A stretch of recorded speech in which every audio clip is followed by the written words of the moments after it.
Tapi kelakuan oligarki itu Anda biarkan, saya kira ini tidak benar. Maka karena itu di samping mengingatkan Pak Prabowo bahwa negara ini harus tegak berdaulat sesuai Pancasila dan Konstitusi, tapi juga buktikanlah itu bahwa Anda tidak sekedar omong-omong, dan kalau itu Anda lakukan, maka rakyat akan berdiri kukuh dan berbondong-bondong untuk mendukung Anda. Kalau Anda hipokrit, maka tunggulah waktunya bahwa Anda juga akan berakhir. Rakyat akan melawan Anda. Saya kira Banten Proyek 2 merupakan titik awal dari pembangkangan sipil dan titik awal revolusi perlawanan rakyat kepada rezim yang sudah sangat dikuasai oleh oligarki. Terakhir sekali, kita ingatkan oligarki pendukung Jokowi dan ingin bercokol terus dalam pemerintahan Prabowo untuk menghentikan proyek-proyek atau praktek-praktek yang melanggar hukum dan kemanusiaan.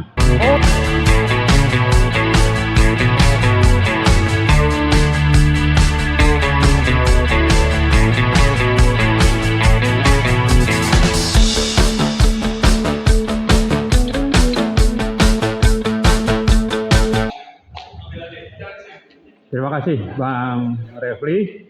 Assalamualaikum warahmatullahi wabarakatuh. Alhamdulillahirrahmanirrahim. Allahumma sholli ala Sayyidina Muhammad.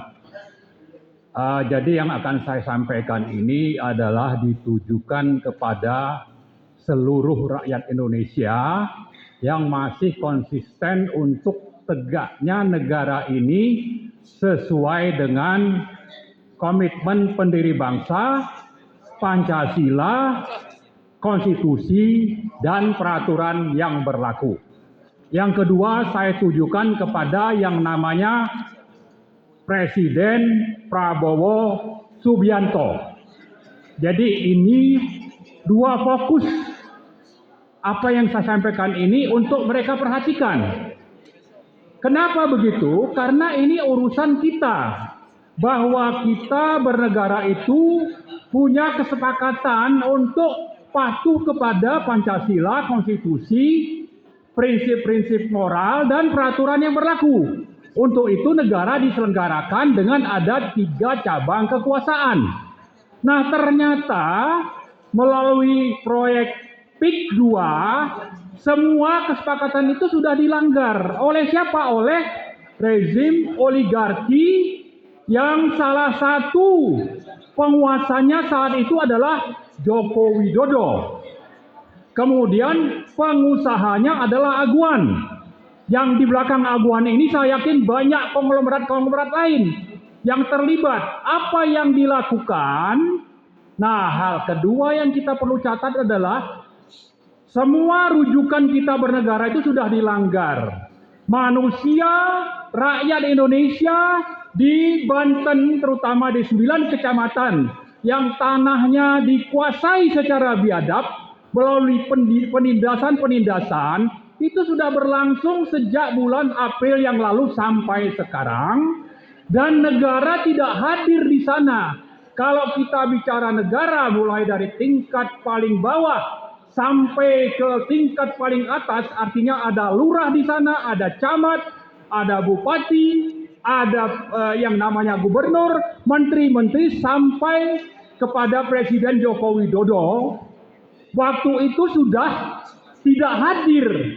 Jadi maka saya menyerukan adanya pembangkangan sipil atau pembangkangan publik, ya, supaya bahwa memang negara sudah tidak ada, sementara kejahatan begitu masif dilakukan, rakyat ditindas, bahkan puluhan yang sudah meninggal terlindas oleh truk-truk pengangkut tanah menghuruk lahan untuk proyeksi 2, itu sudah menjadi berita masa lalu yang tidak ada proses hukumnya.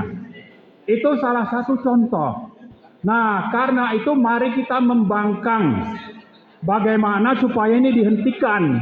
Makanya tadi saya sebutkan ini untuk diperhatikan oleh rakyat seluruh Indonesia dan juga Presiden Prabowo Subianto.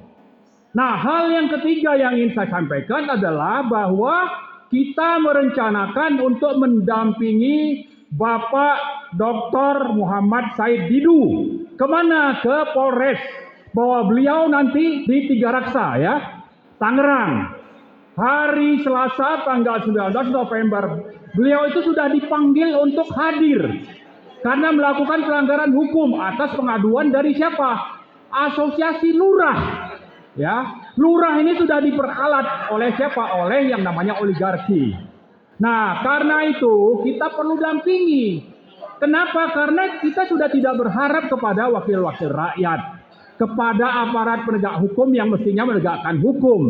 Makanya tadi saya sebutkan, rakyat harus mendampingi karena negara sudah tidak hadir. Maka karena itu saya menghimbau semua kita-kita ini untuk datang berbondong-bondong mendampingi Pak Said Didu di Polres Tiga Raksa tanggal 19 November pukul 10.30 sampai selesai.